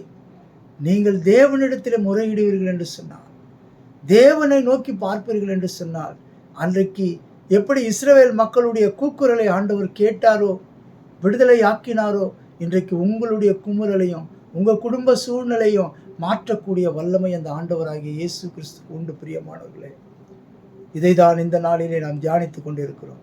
தேவனாலே கூடாத காரியம் ஒன்றுமில்லை. ஏன் தேவனால கூடாத காரியம் ஒன்றுமில்லை என்று சொல்லி ஆண்டவர் சொல்லுகிறார்னு சொன்னால், நாம் நினைக்கிறது வேற, நம்மளுடைய வழிகள் வேற. அதனால்தான் இந்த நாளில் நாம் பார்க்க இருக்கிறது என்ன பார்த்தீங்கன்னு சொன்னால், முதலாவதாக தேவனாலே கூடாத காரியம் என்று சொல்லி 2 நபரை பார்த்தோம். முதலாவது ஒரு நபர் மரியாள், 2வது ஒரு நபர் அன்னாள் மற்றும் சாராளுடைய காரியங்களை பார்த்தோம். 3வதாக நம்ம பார்க்கிறது என்னன்னு பார்த்தீங்கன்னு சொன்னால், அவருடைய வழிகள், அவருடைய நினைவுகள். 3வதாக அவருடைய நினைவுகள். அவர் நம்மளை நினைத்திருக்கிறாங்க, அவர் நம்மளை நினைத்திருக்கிறார், நம்மளை ஆசீர்வதிப்பார். அதனால தான் மரியாளுடைய அந்த சிறுமையை கண்ட தேவன் மரியாளுக்கு கிருபையாய் தேவனை பரிசுத்த ஆவியினாலே குழந்தையை கொடுத்து இந்த உலகம் முழுவதிலும் மரியாளை போற்றும்படியாய் செய்தார். மரியாள் கடவுள் அல்ல, மரியாள் வணக்கத்திற்குரியவர்கள், மரியாள் போற்றத்தக்க கூறியவர்கள். ஆனால் இயேசு கிறிஸ்து ஆண்டவர், அவர்தான் தேவகுமாரன். இந்த நாளிலும் சற்று சிந்தித்து பார்ப்போம் பிரியமானவர்களே. தேவனாலே எல்லாம் கூடும். ஏன்னா அவர் நினைவுகள் வேறு. அவர் நினைவுகள் நம்மளை நினைத்திருக்கிறார். நான் யாருன்னு என்னை நினைத்திருக்கிறார். என்னுடைய உள்ளிந்திரியங்கள் என்ன என்பதை நினைத்திருக்கிறார். கர்த்தர் நிச்சயமாய் ஆசீர்வதிப்பார். கர்த்தர் நிச்சயமாய் நம்மை உயர்த்துவார். ஹல்லேலூயா. சற்று சிந்தித்து பார்ப்போம். இன்றைக்கு ஒருவேளை கடினமான சூழ்நிலைகளை வாழ்ந்து கொண்டிருக்கலாம். அன்னாளை போல அவமானத்தில் வாழ்ந்து கொண்டிருக்கலாம். இன்றைக்கு ஒருவேளை கர்ப்பம் செத்தவள் போல, சாராளை போல வாழ்ந்து கொண்டிருக்கலாம். இன்றைக்கு மரியாளை போல நீங்கள் ஒரு கன்னி பெண்ணாக இருந்து கொண்டு ஒருவருக்கு நியமிக்கப்பட்ட இருந்து கொண்டிருக்கலாம். உன்னையும் ஆண்டவர் நினைத்திருக்கிறார். மரியாளை போன்ற கன்னி பெண்களையும் நினைத்திருக்கிறார். சாராளை போன்ற வயதானவர்களையும் நினைத்திருக்கிறார். அன்னாளை போன்ற அவமானத்தில் இருக்கிறவர்கள் நினைத்திருக்கிறார். நிச்சயமாக நீங்கள் எந்த சூழ்நிலையில் இருந்தாலும் உங்களை அவர் எல்லாவற்றிலிருந்தும் மாற்றுகிறது நிச்சயம் பிரியமானவர்களே. ஹல்லேலூயா. சற்று சிந்தித்து பார்ப்போம். நம்மை ஆண்டவர் நினைத்திருக்கிறார். மூன்றாவதாக நம்ம பார்க்கிறது பார்த்தீங்கன்னு சொன்னா, அவர் நம்மை நினைத்திருக்கிறார். ஹல்லேலூயா. ஏசாயாவில் வாசிப்போம். ஏசாயாவில் பாருங்கள் என்ன சொல்லுது பார்த்தீங்கன்னு சொன்னால், ஏசாயாவில் நம்மை அவர் நினைத்திருக்கிறார் என்பதற்கு என்ன காரணம்? நானே வழியும் சத்தியமும் ஜீவனமாய் இருக்கிறேன் என்று சொல்லி ஆண்டவராகிய இயேசு கிறிஸ்து சொல்லுகிறார். அவர் வழி வேறங்க. அவர் வழியில் நம்ம போனோம்னா சரியான பாதையிலே சென்று ஆண்டவருடைய அந்த பரலோகத்தில் பிதாவினிடத்தில் நாம் சேருவோம். அவர் சொல்லுகிறார். அதனால்தான் என் வழிகள் உங்கள் வழிகள் அல்ல என்றார். அவர் சொன்ன வழி என்னது? நானே சத்தியமும் ஜீவனுமாய் இருக்கிறேன். நானே வழியும் சத்தியமும் ஜீவனுமாய் இருக்கிறேன். அவர் வழி எப்படிப்பட்டது? சத்தியம் உள்ளது. அவர் வழி எப்படிப்பட்டது? ஜீவன் உள்ளது. அதனால்தான் யோவான் 3:16 சொல்லப்பட்டிருக்கிறது, அவர் நித்திய ஜீவனை அளிக்கிறவராய் இருக்கிறார் அவரை விசுவாசிக்கிறவர்களுக்கு. அதனால்தான் அவர் வழியை நாம் கடைபிடிப்போம் என்று சொன்னால், அவர் சத்தியத்திலே நம்மளை நடத்துவார் என்று சொன்னால், அவர் நிச்சயமாக நித்திய ஜீவனுக்கு கொண்டு போவது நிச்சயம் பிரியமானவர்களே. ஆகையினால்தான் மூன்றாவதாக நினைவுகள். இது எந்த நினைவுகள்? மனிதனுடைய நினைவுகள் அல்ல, இது தேவனுடைய நினைவுகளை நாம் பார்க்க இருக்கிறோம். பாருங்க, வசனம் என்ன அழகாக சொல்லப்பட்டிருக்கிறது பாருங்க. 8வதுலேருந்து நான் வாசிக்கிறேன். என் நினைவுகள் உங்கள் நினைவுகள் அல்ல, உங்கள் வழிகள் என் வழிகளும் அல்லவென்று கர்த்தர் சொல்லுகிறார். நீ நினைச்சு கொண்டிருக்கலாம் எனக்கு வயசாயிடுச்சு, நீங்க நினைச்சு கொண்டிருக்கலாம் எனக்கு இந்த வியாதி வந்துடுச்சு, நீங்க நினைச்சு கொண்டிருக்கலாம் என் பிள்ளைக்கு இப்படிதான் நடக்கும் என்று சொல்லி. ஆனால் நீங்க நினைக்கிறது போல, உங்களுடைய நினைவுகள் போல அவருடைய நினைவுகள் இல்லை. அவருடைய நினைவுகள் எல்லாம் மேலானவைகள். அவர் என்ன அழகாக சொல்றார் பாருங்க, என் நினைவுகள். இன்றைக்கு நீங்க பார்த்தீங்கன்னு சொன்னா பிரியமானவர்களே, 1000 வருஷம் ஒரு நாள்ன்றார். நீங்க பேதுரு 3வது அதிகாரத்தில் எடுத்து பார்த்தீங்கன்னு சொன்னா, பேதுரு 2 பேதுரு 3வது அதிகாரத்தில் எடுத்து வாசித்து பாருங்க. அதில் சொல்லப்பட்டிருக்கும், அவருக்கு 1000 வருஷம் ஒரு நாள் போல. அப்போ ஆண்டவர் வந்துட்டு போயிருந்து 2000 வருஷம் ஆகுது. எத்தனை நாள் கணக்கு போட்டுக்குங்க. அதனால தான் அவர்களுடைய நினைவுகள் வேற, ஆண்டவருடைய நினைவு வேற, நம்மளுடைய நினைவு வேற. அவர் வருகை எப்போ என்று பிதாவுக்கும் அவருக்கும் தான் தெரியும். அவருக்கே தெரியாதுன்னு சொல்றார் ஆண்டவராகிய இயேசு. இன்றைக்கு பார்த்தீங்கன்னு சொன்னால், இப்படிப்பட்ட காலத்திலே நாம் இருந்து கொண்டிருக்கிறோம். அவருக்கு காலங்கள் அவர் கரத்தில் இருக்கிறது. காலங்கள் அவர் கரத்தில் இருக்கிறதுங்க. அதனால தான் ஆண்டவர் சொல்றாரு, நம்ம இந்த குருவி மூளையில் நம்மளால் அதெல்லாம் நினைச்சு கூட பார்க்க முடியாது. அவருடைய நினைவுகள் எப்படிப்பட்ட நினைவுகள்ங்க. இந்த யூனிவர்ஸ் எப்படிப்பட்டதாக படைக்கப்பட்டிருக்குது பார்த்தீங்கன்னு சொன்னால், நீங்கள் பாருங்கள், எல்லாத்தையும் இந்த உலகத்தின் இயற்கையை கொஞ்சம் சற்று சிந்தித்து பாருங்கள். எவ்வளவு அழகாக படைத்திருக்கிறார். அவர் எல்லாத்தையும் நினைச்சு சொல்லி சொல்லி படைச்சாருங்க. அதனால தான் சொல்லப்பட்டிருக்கிறது, அவர் நினைவுகள் வேற. அன்னாளை குறித்து ஆண்டவர் நினைத்து வைத்திருந்தது வேற. ஆண்டவருக்கு ஒரு சாமுவேல் தேவை. ஆனால் அன்னாளுக்கு ஒரு குழந்தை தேவை. அன்னாளுக்கு குழந்தை தேவை. ஆண்டவருக்கு ஒரு சாமுவேல் தேவை.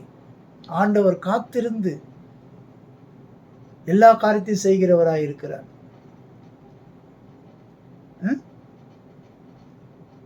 இந்த நாளிலும் சற்று சிந்தித்து பார்ப்போம். அவர் நிச்சயமாக அவருடைய நினைவுகள் எல்லாமே நன்மைக்குரியதுதான். அவர் நினைவுகள் ஒரு நாளும் தவறாக போகாது. இன்றைக்கு நம்ம பார்க்கும் பொழுது இப்படிப்பட்ட ஒரு சூழ்நிலையில் நாம் கடந்து போகிறோமே, தேவன் இருக்கிறாரா இல்லையா, நம்மளை பார்க்கிறாரா இல்லையா, நம்ம சூழ்நிலை அவருக்கு தெரியுதா தெரியலையான்னு நம்ம நினைக்கலாம். ஆனால் அவருடைய நினைவுகள் வேற. இப்போ அந்த அன்னாள் என்ன நினைச்சிருப்பா? ஆண்டவரிடத்தில் நம்ம எத்தனை தடவை முறையிடுறோமே, வருஷம் அந்த ஆலயத்திற்கு வந்து நாங்கள் ஆராதிக்கிறேனே, நான் ஆண்டவரிடத்தில் விண்ணப்பம் பண்ணுகிறேனே, அவர் இன்னும் காணாமல் இருக்கிறாரே. ஆனால் ஆண்டவர் ஏன் பொறுமையாக இருந்தார் என்பது அன்னாளுக்கு குழந்தை வந்த பிறகுதான் எல்லாருக்கும் தெரிஞ்சது.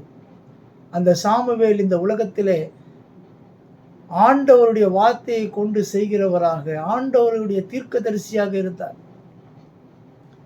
ஆகையினால்தான் இந்த நாளிலும் அவர் நினைவுகள் வேற. நம்ம பிள்ளைகள் இப்படி வர வேண்டும் என்று சொல்லி நாம் நினைக்கலாம். ஆனால் கர்த்தர் பிள்ளையை குறித்து என்ன நினைத்திருக்கிறார்னு நமக்கு தெரியுமா? தெரியவே தெரியாது. அதனால தான் இன்று நினைவுகள் அவருடைய நினைவுகள் எல்லாமே மேலானவைகள். அவருடைய நினைவுகள் எல்லாமே நம்மை உயர்த்துவதாக, அவருடைய நினைவுகள் எல்லாமே நம்மளை பாதுகாப்பதாக. அதனால தான் தாவீது அழகாக சொல்லுகிறார், கர்த்தரின் மெய்ப்பராக இருக்கிறார், நான் தாழ்ச்சி அடையேன். அவர் எப்படிப்பட்டவராக இருக்கிறார்? நம்மளை பாதுகாக்கிறவராக இருக்கிறார். ஆகையினால் அந்த நினைவுகளை நாம் புரிந்து கொள்ளவே முடியாதுங்க. நீங்கள் கர்த்தரிடத்தில் விண்ணப்பம் பண்ணலாம், கர்த்தரிடத்தில் எதை வேணா கேட்கலாம். ஆனால் கர்த்தர் எதை செய்ய வேண்டும் என்று அவருக்கு தெரியும், எப்படி செய்ய வேண்டும் என்று தெரியும். பிள்ளை பிறக்கும் பொழுது இந்த பிள்ளை இப்படி வருவான் என்று நமக்கு தெரியுமா? தெரியவே தெரியாது.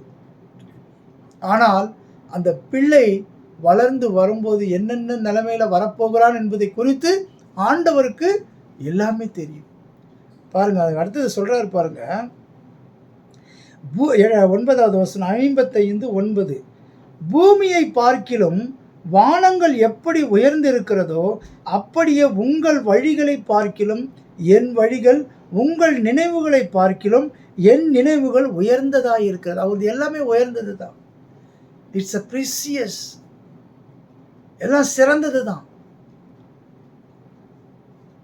எதையோ சாப்பிட்டுட்டு எப்படியோ வாழ்கிறோம். ஆனால் அன்றைக்கி கானா ஒரு திருமணத்தில் ஆண்டவர் செய்கிறாரு, திராட்சை ரசத்தை, தண்ணீரை திராட்சை ரசமாக மாற்றுகிறார். அற்பமான ஜாடிங்க, கால் கழுவுற ஜாடி. அந்த ஜாடி எதற்காக பயன்படுத்துகிறாங்க? அந்த யூதர்கள் தங்களை சுத்திகரித்துக் கொள்வதற்காக பயன்படுத்துகிற ஜாடி, அற்பமான ஜாடி. அந்த அற்பமான ஜாடியிலே நிரப்பப்பட்ட ஒரு வெறும் தண்ணீரை திராட்சை ரசமாக மாற்றுகிறார். அந்த திராட்சை ரசம் ருசி உள்ளதாக இருக்கிறது. அதுதான் உயர்ந்தது. அவர் செய்கிற காரியங்கள் எல்லாமே உயர்ந்தது. ஆனால் அந்த சூழ்நிலைகள் ஏற்படும் பொழுது, அந்த சூழ்நிலைகளில் அவர்கள் என்ன நினைச்சிருப்பார்கள்? ஐயோ, இந்த திருமண வீட்டிலே இப்படி ஒரு அவமானம் ஏற்பட போகிறதே. ஆனால் ஆண்டவர் அங்கே செய்கிறார் அற்புதம், உயர்ந்தது, சிறந்ததை தருகிறார். அவர் கொடுத்த அந்த திராட்சை ரசம், அந்த பந்தி விசாரிப்புக்காரங்கிட்ட போய் கேட்டோம்னா சொல்கிறான், முன்னாடி எல்லாரும் நல்ல ரசத்தை கொடுத்துட்டு பின்பு வருவர்களுக்கு ருசி குறைந்ததை கொடுப்பார்கள், நீரோ முன்பாக ருசி குறைந்ததை கொடுத்துட்டு பின்பாக ருசி உள்ளதை கொடுக்குறேன். ஆனால் இங்கே நடந்தது யாருக்கு தெரியும்? பந்தி விசாரிப்புக்காரனுக்கு தெரியாது, அந்த வேலைக்காரனுக்கு தான் தெரியும். அந்த தண்ணீரை திராட்சை ரசமாக மாற்றினது யார், எதனால் இது ருசி உள்ளதாக இருக்கிறது என்பதை குறித்து சற்று சிந்தித்து பாருங்கள் பிரியமானவர்களே. இன்றைக்கும் அன்றைக்கு சாராளுடைய வயிற்றிலே பிறந்த குழந்தை ஈசாக்கு,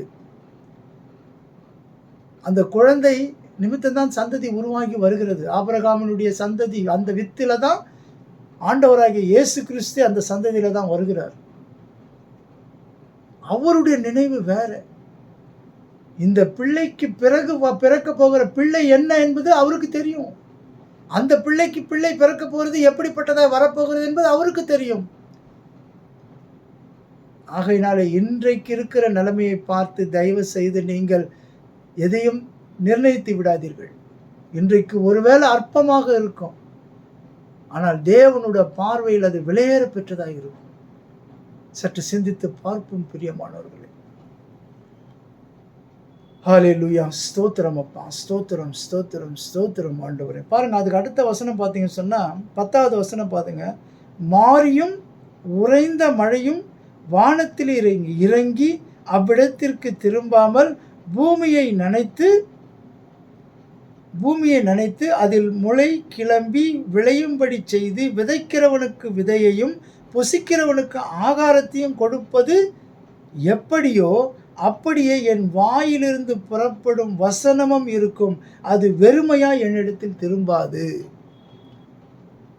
பாருங்க, மழை வந்து விளைஞ்சி விளைக்கிறவனுக்கு கொடுத்து அதை புசிக்கிறவனுக்கு கொடுக்கிற போல அவருடைய வார்த்தை. இந்த வார்த்தை நீங்கள் எங்கே பார்க்கலான்னு பார்த்தீங்கன்னு சொன்னால், அந்த 100க்கு அதிபதியினுடைய வேலைக்காரன் சுகவீனமாக இருக்கும் பொழுது அந்த 100க்கு அதிபதி கேட்கும் பொழுது நீர் என் வீட்டிற்குள் வருவதற்கு நான் தகுதியற்றவன், ஆனால் ஒரு வார்த்தை மாத்திரம் சொல்லும், என் வேலையால் சுகமாவான். அந்த வார்த்தையில் இவ்வளோ வல்லமை இருக்குதுன்றது அவன் புரிஞ்சு, அதைத்தான் ஆண்டவர் திரும்பி பார்க்குறாரு இஸ்ரேல் மக்களை.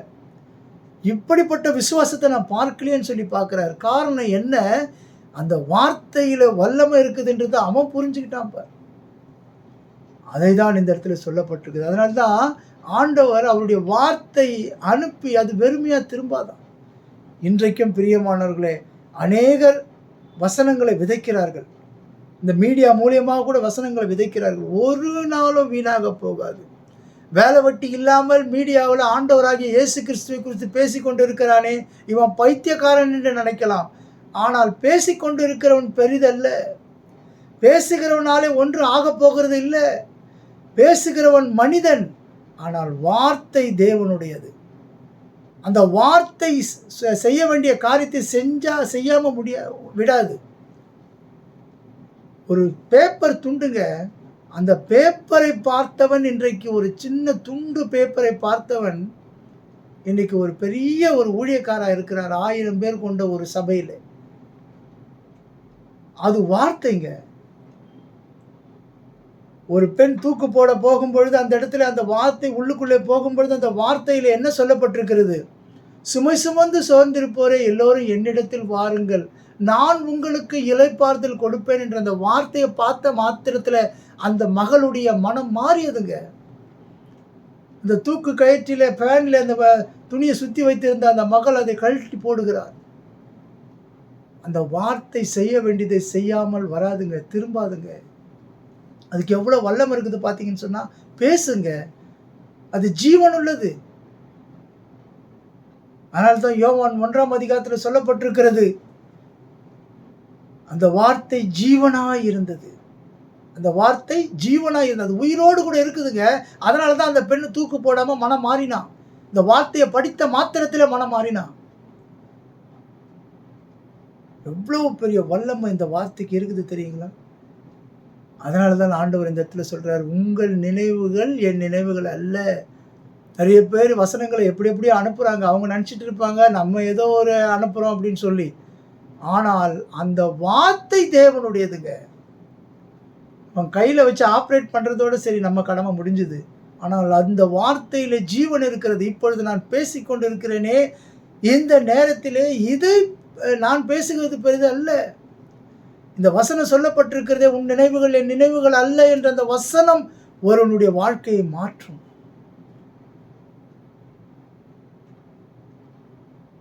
மனம் கசந்து நம்ம அழுது ஆண்டவரிடத்தில் நோக்கி பார்க்கும் பொழுது யாருக்கு கேட்கிறதோ இல்லையோ, அந்த ஆண்டவருக்கு கேட்குங்க. நிச்சயமாகவே அதற்கு பலன் உண்டு. உங்கள் கதறுதலுக்கு நிச்சயமாகவே பலன் உண்டு. ஒருவேளை இன்றைக்கு அது தெரியாமல் இருக்கலாம். இந்த வேத வசனத்தை கூட சாதாரணமாக படிக்கிறவர்களுக்கு அது தெரியாது. இந்த வேத வசனத்தை ஆவியானவர் துணை கொண்டு படிக்கும் பொழுது இதை கண் திறக்கப்படும். இந்த கண் திறக்கப்பட்டு படிப்பது தான் வேத வசனங்களே தவிர, கண் திறக்காமல் நாம் நினச்சிட்டு இருக்கிறோம் நம்ம படிக்கிறோமேன்னு. இந்த உலகத்தில் எத்தனையோ புத்தகங்கள் இருக்கிறது. அந்த புத்தகத்தெல்லாம் நம்ம வாசிக்கலாம். அந்த புத்தகத்தை வாசிக்கும் பொழுதுலாம் நமக்கு எல்லாம் தெரிஞ்சிடும்னு கிடையாது. அந்த புத்தகம் உலக ரீதியான இருக்கிற புத்தகம், உலக ரீதியான ஞானத்தோடு பதிச்சா வாசிக்கும் பொழுது தெரிஞ்சிடும். ஆனால் இது தேவனுடைய ஆவியானவர் துணை கொண்டு வாசிக்கும் பொழுதுதான் இந்த வசனத்திலே என்ன இருக்கிறது என்று சொல்லி கண் திறக்கப்படும். பிரியமானவர்களே, இதை சாதாரணமாக வாசிக்க முடியாது. இந்த வசனத்தை வாசிப்பதற்கு தேவன் நம்ம கண்களை திறக்க வேண்டும். அன்றைக்கு எலிசா என்ன பண்ணாருன்னு கேட்டிங்கன்னு சொன்னால், தன்னுடைய வேலைக்காரன் அந்த வெளியில் வந்து பார்க்கும் பொழுது இந்த எலிசாவை சுற்றி என்ன பண்ணுறாங்க, படைகள் சூழ்ந்து கொண்டது. இந்த எலிசாவை சுற்றி என்னது, படைகள் சூழ்ந்து கொண்டது. அப்பொழுது இந்த வேலைக்காரன் வந்து எலிசாவின் இடத்துல சொல்லுகிறான், என்ன சொல்லுகிறான், ஐயோ நம்மளை சுற்றி படைகள் சூழ்ந்து கொண்டு இருக்கிறார்கள் என்று சொல்லி. அப்போ எலிசா சொல்லுகிறார் ஆண்டவரிடத்திலே, ஆண்டவரே இந்த வேலைக்காரன் கண்களை திறந்து விடுங்கன்னு சொல்கிறார். அவன் இப்போ போய் பாருன்னு சொல்கிறான். போய் பார்க்கும்போது அக்னி மதில் போன்ற ஒரு பாதுகாப்பு இருக்கிறது. அதை தாண்டி எந்த சக்தியும் உள்ளே வர முடியாது. அப்பொழுது என்ன, தேவன் கண்ணை திறக்க வேண்டும். இந்த வேதத்தை வாசிக்கும் பொழுது தேவன் கண்ணை திறக்க வேண்டும். பிரசங்க தாளந்து இருக்கலாம், எல்லாமே இருக்கலாம், தொட்டதெல்லாம் துலங்குறபடி தாளந்து இருக்கலாம், வேலையில் எக்ஸ்பர்ட் இருக்கலாம், ஞானி இருக்கலாம், எல்லாமே இருக்கலாம், எல்லாருக்கும் எல்லாம் தெரியலாம். ஆனால் கேரக்டர் ரொம்ப ரொம்ப முக்கியம். ஆகையினாலே அது தேவனால் தான் கொடுக்கப்பட முடியும். அப்போ இந்த வேத வசனத்தை நம்ம வாசிக்கும் பொழுது, அந்த தேவனுடைய குணாதிசயங்கள் இருக்கும் பொழுது, அந்த தேவனை நாம் சார்ந்து கொள்ளும் பொழுது, ஆவியானவர் துணை நம்மளோடு கூட இருக்கும் பொழுது தான் இந்த வேத வசனத்தினுடைய அர்த்தங்களை நாம் புரிந்து கொள்ள முடியும். இதில் இல்லாதது ஒன்றுமே இல்லைங்க. இந்த உலகமே இந்த வேத புத்தகத்தில் இருக்கிறது. இதில் நல்லது இருக்குது, கெட்டது இருக்குது, எல்லாமே இருக்குது. எல்லாமே இந்த வேதத்தில் சொல்லப்பட்டிருக்கிறது. அதனால தான் இதற்கு பேர் ஹோலி பைபிள். ஏன்னா எல்லாத்தையும் உண்மையாக சொல்லுது. நமக்கு உரியதை மட்டும் மறைச்சி வச்சுக்கிட்டு சொல்லலை, எல்லாத்தையும் வெளிப்படையாக காட்டுகிறது. சற்று சிந்தித்து பார்ப்போம். இந்த நாளிலும் பாருங்கள், அந்த நினைவுகள் எப்படிப்பட்ட, அவருடைய நினைவுகள்லாம் எப்படி இருக்குது பாருங்கள். முதலாவது பார்த்தோம் ஒரு நபரை, மரியாளை. தேவனால கூடாத காரியத்தை ஆண்டவர் மரியாளுக்கு செய்கிறார், அந்த எலிசாபெத்துக்கு செய்கிறார். ரெண்டாவதாக பார்த்தீங்கன்னு சொன்னால் அந்த அன்னாளுக்கு செய்கிறார். அந்த அவமானத்தில் இருந்து விலக்கி போடுகிறார். அவரால் எல்லாம் செய்ய முடியும் என்பதை காட்டுகிறார். அதுக்கப்புறம் பார்த்தீங்கன்னு சொன்னால் சாராள், கர்ப்பம் செத்து போனவளுக்கு ஆண்டவர் குழந்தையை கொடுத்து அவரால் எல்லாம் செய்ய முடியும் என்பதை காட்டுகிறார். ஆதியாகமம் 18வது அதிகாரத்தில் எடுத்து வாசித்து பார்த்தீங்கன்னு சொன்னால் அதில் சொல்லப்பட்டிருக்க, தேவனால் கூடாத காரியம் ஒன்றுமில்லை என்று சொல்லப்பட்டிருக்கிறது. அந்த சாராள் நகைக்கிறாள், சாராள் சிரிக்கிறாங்க. ஏன் நகைக்கிறாள்? நான் கிழவி, எனக்கு போய் குழந்தை உண்டாகுன்னு சொல்லி அவர் சொல்கிறாரு ஆண்டவர். எப்படி எனக்கு குழந்தை வரும்? என் கர்ப்பம் செத்து போச்சு, எனக்கு 75 வயசு ஆயிடுச்சு, என்னுடைய கணவருக்கு 100 வயது ஆகிறது, எனக்கு 90 வயது, அவருக்கு 100 வயது ஆகிறது. இந்த சூழ்நிலை எங்களுக்கு இந்த காரியம் நடக்குமா? அப்போ தான் சொல்கிறாரு, தேவனால் கூடாத காரியம் ஒன்றுமே இல்லை. இன்றைக்கு நீங்கள் எதை குறித்தும் கவலைப்பட தேவையில்லை. எல்லாவற்றுக்காகவும் நமக்கு அவர் செய்து முடித்திருக்கிறார். ஆகையினால்தான் அவருடைய நினைவுகள் நம்மளுடைய நினைவுகள் கிடையாது. இன்றைக்கு என் வாழ்க்கை இப்படி தான் போயிடும், என் குடும்பம் இப்படி தான் இருக்கும், என் வாழ்க்கை இப்படி தான் அழிந்து போயிடும் என்று நீங்கள் நினைக்கவே முடியாதுங்க. குழியிலிருந்து தூக்குவாருங்க, குப்பையிலிருந்து உயர்த்துவாருங்க. ஹல்லேலூயா. சற்று சிந்தித்து பார்ப்போம். பாருங்கள், அடுத்த வசனம் பாருங்கள், 12வது வசனம் பாருங்கள், 11வது வசனம். அப்படியே என் வாயிலிருந்து புறப்படும் வசனமும் இருக்கும், அது வெறுமையாக என்னிடத்திற்கு திரும்பாமல் அது தன் விரும்புகிறதை செய்து நான் அதை அனுப்பின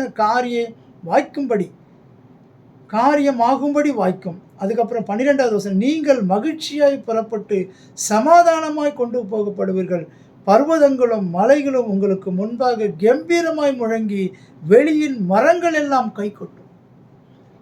நம்மளை குறித்து ஒரு சந்தோஷமான வாழ்க்கையை வைத்திருக்கிறார் என்பதை குறித்து எவ்வளோ அழகாக சொல்கிறார் பாருங்க. அவர் நினைவுகள் நம்மளை மகிழ்ச்சியாக்கணும். அவர் நினைவுகள் வந்து நம்மளை சந்தோஷப்படுத்தணும். அவர் நினைவுகள் வந்து நம்மளை உயர்ந்த நிலைமையில வைக்கணுன்றது தான் அவருடைய நினைவுகள். நம்மளுடைய நினைவுகள் எப்படி இருக்குமோ நம்மளுக்கு தெரியாது. என்னென்னவோ நம்ம நினைப்போம். ஆனால் கர்த்தர் சொன்னால் சொன்னது தான். அவர் நம்மளை நினைத்திருக்கிறார். அதனால்தான் ஆண்டவர் புதிய ஏற்பாட்டில் ஆண்டவர் சொல்லும் பொழுது, இது எந்த மதத்திலும் சொல்ல முடியாதுங்க. நானே வழியும் சத்தியமும் ஜீவனமாய் இருக்கிறேன் என்று சொல்லி இதை காப்பி அடிக்கவே முடியல. ஏன்னா இது சத்தியம். இதை ஒருவராலும் ஒன்றும் பண்ண முடியும். இந்த மாதிரியான காரியத்தை மற்றதை எல்லாத்தையும் சொல்லுவாங்க. நன்மை செஞ்சால் நன்மை கிடைக்கும், எல்லாம் அப்படி இப்படி எல்லாமே எல்லா இதுலேயும் இருக்கும். ஆனால் நானே வழியும், நானே சத்தியம், நானே ஜீவன் என்று இந்த உலகத்தில் ஒருத்தனாலையும் ஒன்றும் சொல்ல முடியாது. அது சொல்வதற்கு ஒரே தகுதி ஆண்டவராகிய இயேசு கிறிஸ்துக்கு மாத்திரம்தான் உண்டு. ஏன்னா அவர்தான் வழியாக இருக்கிறார் இந்த பரலோகத்திற்கு. அவரை அல்லாமல் ஒருவனும் பிதாவினிடத்தில் வரான் என்று சொல்லப்பட்டிருக்கிறது. என்னை அல்லாமல் ஒருவனும் பிதாவினிடத்தில் வரான். நானே வழியும் சத்தியமும் ஜீவனுமாய் இருக்கிறேன். இன்னைக்கு சற்று சிந்தித்து பார்ப்போம். இன்னைக்கு அதை தான் சொல்லப்பட்டிருக்கிறது. என் நினைவுகள் உங்கள் நினைவுகள் அல்ல. அவர் எப்படியெல்லாம் நினைக்கிறார் பாருங்க. அடுத்தது பாருங்க, 13வது வசனம் சொல்றாரு பாருங்க. முச்செடிக்கு பதிலாக தேவதாரு விருட்சம் முளைக்கும், காஞ்சொரிக்கு பதிலாக மிருது செடி எழும்பும், அது கர்த்தருக்கு கீர்த்தியாகவும் நிர்மூலமாகாத நித்திய அடையாளமாகவும் இருக்கும். அல்லேலூயா. இதனால சற்று சிந்தித்து பார்ப்போம் பிரியமானவர்களே. 3 காரியங்களை நாம் இன்று தியானித்தோம். முதலாவது ஒரு நபரை பார்த்தோம், மரியாள். 2வது ஒரு நபரை பார்த்தோம், அன்னாள். 3வதாக பார்த்தோம் அவருடைய நினைவுகள் என்று சொல்லி. இந்த அன்னாள் காரியமாக இருக்கட்டும், சாராள் காரியமாக இருக்கட்டும், மரியாள் காரியமாக இருக்கட்டும், எலிசாபெத்தினுடைய காரியமாக இருக்கட்டும், அவர் நினைவுகள் எல்லாமே வேற. எலிசாபெத்துக்கு குழந்தை உண்டாகுமா என்று சொல்லி அவர் நினைத்திருக்கலாம். சாராளுக்கு குழந்தை உண்டாகுமா என்று அவர் நினைத்திருக்கலாம். அன்னாளுக்கு குழந்தை உண்டாகுமா என்று அவர் நினைத்திருக்கலாம். ஆனால் இதை எல்லாரை காட்டிலும் ஆண்டவருடைய நினைவுகள் வேற அல்லவா? நம்மளுடைய நினைவுகள் போல கிடையாது. இந்த நாளிலும் கர்த்தர் இந்த வேத வசனங்களை ஆசீர்வதிக்கும்படியாக நாம் ஜெபிப்போம். ஸ்தோத்திரம் ஆண்டவரே. இந்த நாளிலும் நாங்கள் தியானித்த இந்த வேத வசனத்தின்படி எங்களுடைய வாழ்க்கையிலும் பல போராட்டங்கள், பல பிரச்சனைகள், பல வேதனைகள் எங்களையும் ஆட்கொண்டு இருக்கும் ஆண்டவரே. இந்த நாளிலும் தேவனே, நீர் எங்களோடு கூட இருந்து வழி நடத்தும்படியாக நம்முடைய கரத்தில் ஒப்பு கொடுத்து ஜெபிக்கிறோம் ஐயா. தேவன் தாமே எல்லாவற்றையும் நீங்கள் பொறுப்பெடுத்துக் கொள்ளும்படியாக நம்முடைய கரத்தில் ஒப்பு கொடுக்கிறோம் அப்பா. இந்த நாளிலும் இந்த வேதத்திலே தியானித்தபடி அவமானங்களோடு இருந்திருந்த அன்னாளை மாற்றினீர் ஆண்டவரே. ஒரு கன்னிப்பெண்ணை ஆச்சரியப்படுத்தினீர் ஆண்டவரே. செத்துப்போன வயதான அந்த சாராளுக்கு குழந்தை கொடுத்து ஆசீர்வதித்தீர் ஆண்டவரே. எலிசாபெத்தையும் வயது சென்ற முதிர் வயதிலும் ஒரு குழந்தை கொடுத்து ஆசீர்வதித்தீர் ஆண்டவரே. அப்பா, அதே போல எங்கள் குடும்பங்களிலும் என்ன சூழ்நிலைகள் இருக்கிறது என்று நீர் அறிந்திருக்கிறீர் தகப்பனே. வனாந்தரமாக இருக்கிற சூழ்நிலையாக இருக்கும் பொழுதும் ஆண்டவரே, அதை வயல்வெளியாக மாற்ற உம்மால் முடியும் என்று நாங்கள் விசுவாசிக்கிறோம் ஆண்டவரே. சூழ்நிலைகளை மாற்றுகிறவர் நீர் ஆண்டவரே. தரிசனங்களை தருகிறவர் நீர் ஆண்டவரே. அதை நிறைவேற்றி முடிக்கிறவரும் நீர்தான் ஆண்டவரே. இந்த நாளிலும் ஆண்டவரே கர்த்தாவே, ஒவ்வொருவருடைய குடும்பங்களிலும் நீர் கொடுத்த அந்த ஆசீர்வாதம் தங்கட்டும் அப்பா. ஒவ்வொரு குடும்பத்திலும் ஒரு சமாதான, சந்தோஷம், மகிழ்ச்சி உண்டாகட்டும் ஆண்டவரே. கர்த்தாவே, மனிதனோ முகத்தை பார்க்கிறான், நீரோ இருதயத்தை பார்க்கிறீர் ஆண்டவரே. அற்பமாக எண்ணப்பட்டவர்களாக இருந்தாலும் அவர்களை ஆசீர்வதிக்கிற தேவன் நீர் ஆண்டவரே. ஹல்லேலூயா. நீர் உயரத்திலிருந்து பார்க்கிறீர் ஆண்டவரே. இந்த உலகத்தில் இருக்கிற மக்கள் தாழ்விலிருந்து பார்க்கிறார்கள் அப்பா. உம்முடைய பார்வை வேற, எங்களுடைய பார்வை வேற. உம்முடைய பார்வை எல்லாம் உயர்ந்தது ஆண்டவரே.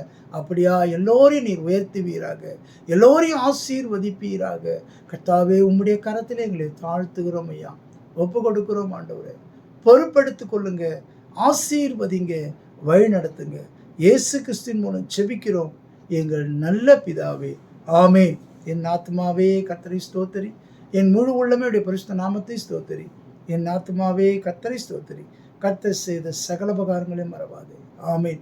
நம் ஆண்டவராகிய இயேசு கிறிஸ்துவின் கிருபையும் பிதாவாகிய தேவனுடைய அன்பும் பரிசுத்த ஆவியானவருடைய அந்யோன்ய ஐக்கியமும் இன்றும் என்றும் சதா காலம் நம்ம அனைவரோடு கூட இருப்பதாக. ஆமென்.